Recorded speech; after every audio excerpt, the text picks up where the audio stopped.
everyone! So we're going to unbox Geely Carena. Ayan.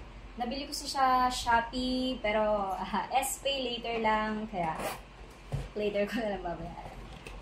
And yan. Ito yung box niya, guys. Medyo mabigat lang. Hindi ko mapapakita ng kabuo kasi wala akong table. So, ito. Wala pala.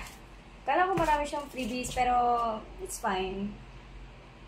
Okay lang naman. Ang mahalaga naman is nabili ko na to. Matagal ko na tong gusto. Tong helmet na to. Yan. O, diba? So, lagi ko tong dadalhin. Itong pinaka-bag niya. Kasi ayoko nang narurumihan yung, yung helmet ko. Saka, meron akong, kakaibang sasabihin sa inyo. Kasi usually, ang helmet, nilalagay nyo, diba? Hindi ko lang sinasabi na kung saan-saan, pero hindi ko siya binababa ng ganito. Naka-side view lagi. Kasi, dahil dito sa foam niya, diba? Pero ang kinagandahan dito sa Geely Carena is quality talaga. Yung foam. Ayan o. Sobrang kapal niya. Ito yung matagal ko nang gusto, yung Geely Carena na purple. Hindi naman natin na favorite yung purple, di ba? And napakaangas din ng kanyang spoiler dito.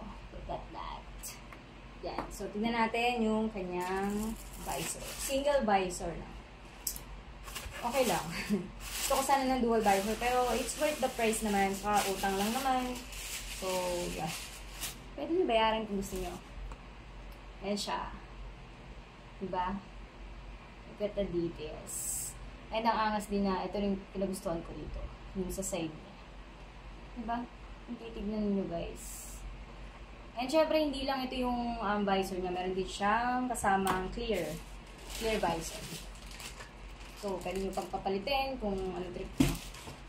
So, there you have it. Tara, rides!